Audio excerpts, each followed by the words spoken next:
Hello viewers, welcome back to my channel The Everyday Sunshine. I make videos on lifestyle, wellness and all things mystics. If you're new to my channel, do consider subscribing to it, and if you've already subscribed, then do hit the bell icon so that you always get a notification whenever I'm uploading a new video. I'm also there on Instagram on the same name, The Everyday Sunshine. Do follow me there as well.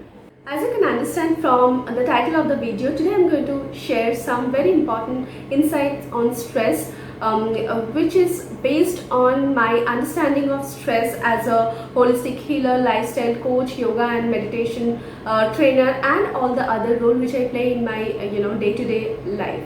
So let's get started. Now, me as a person, I am very positive and optimist, and I'm a self-motivated person in general, and I know many of you out there are like me, who are very positive and always look at the brighter side of life.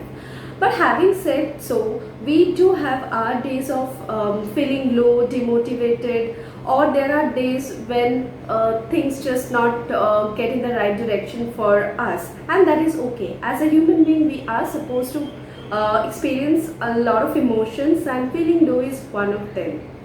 Now, the ugly part is whenever we are, facing such when we are actually, facing such low emotions, or we are not in our best form, we feel that we are stressed or depressed, which are very heavy term to use. Guys, if you are stressed, there are specific mental, physical, emotional symptoms which need to be validated clinically to say that you are stressed or depressed. So my request, do not use such terms so often, because we know that as per the law of attraction or the mindfulness practices, whatever we keep saying, wherever we keep putting our intentions, it gets manifested in our physical reality. So that is the rule number one, that we may undergo some temporary phase of feeling low, or some emotional downtime, but that is definitely not stress or depression. We need to really go and check, like we go and check with the doctor if at all we have something massive, our body is undergoing some kind of ailment or something. Likewise, if we have to confirm that if we are undergoing stress or depression, we need to visit the right person and get ourselves validated. So please keep in mind, do not use such terms as stress or depression during your period of emotional downtime. Those are very temporary, and it will go off with if you are proactive enough to take action which will make you feel better. Does it mean that we are not susceptible to stress? No, not at all. Stress is real, and anyone at any point of time are prone to getting the stress attack or the panic attack or getting depressed, unless and otherwise again we are proactive to taking action so that we are in the best of our mental health.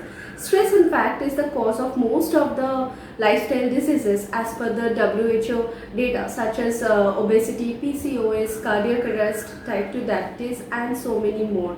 And even in the given situation, stress is a contributor towards affecting our immunity, and whenever you are stressed, it does affect our immunity. It does take a toll on our immunity. So it is very important at this point of time to stay happy, motivated, healthy in all the form, which is mental, emotional, physical, all three. It should be a holistic health which we are concerned about and which we are taking care of.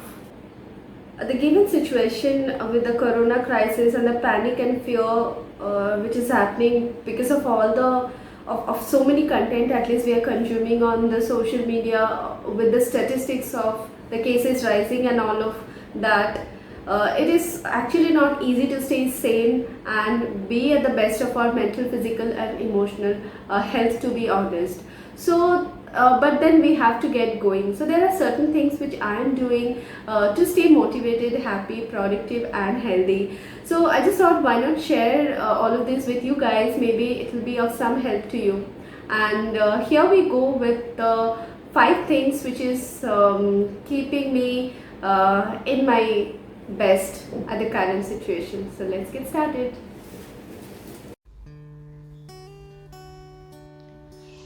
The first thing which I do as a ritual after waking up is take my morning drink, and my current favorite is cinnamon cardamom tea. It is so easy to make. You just have to boil these two readily available spices in any Indian kitchen in water, pour it in your favorite mug and enjoy it. If you are someone who wakes up feeling low, try this tea. Cinnamon and cardamom helps fighting stress, anxiety and fatigue. They also helps in boosting metabolism. I love to sit in my balcony and enjoy the drink while I spend some time admiring the nature and mentally prepping up for the day. The second and the most effective stay-home hack is to plan the day in advance. This is something which I really love doing, as the end result helps me to stay productive and motivated for the longest time.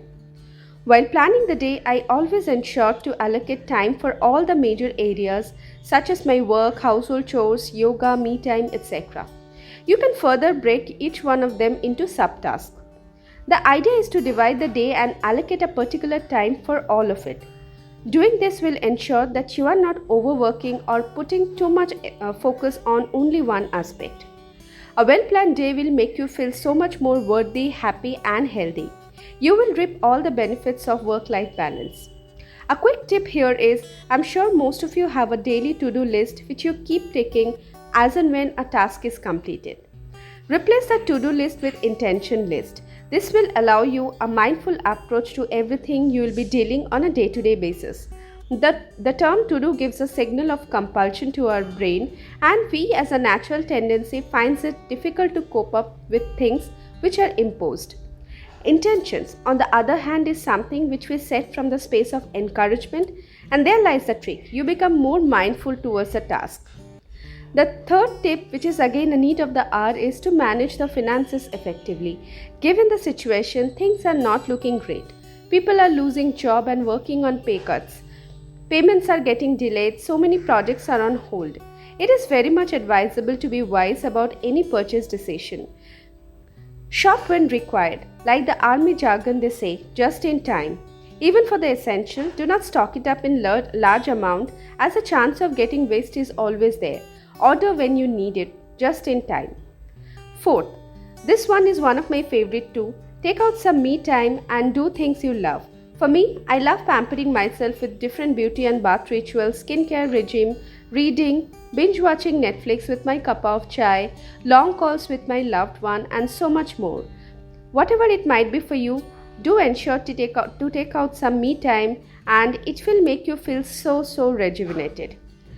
Last but not the least, do give it a shot to add some mindful activity such as saying some positive affirmation, journaling your thoughts, meditation, pranayama, etc. as a part of your morning or night routine.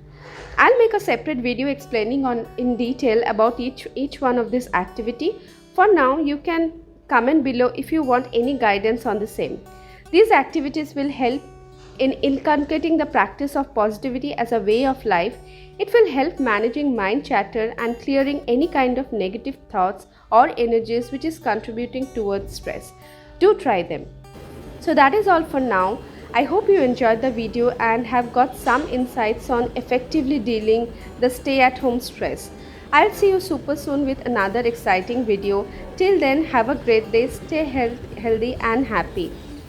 Do subscribe to my channel, The Everyday Sunshine, and if you have already done that, do hit the bell icon so that you always get a notification whenever I'm uploading any new videos. I'm also there on Instagram in the same name, so do follow me there as well. Bye bye, have a great day.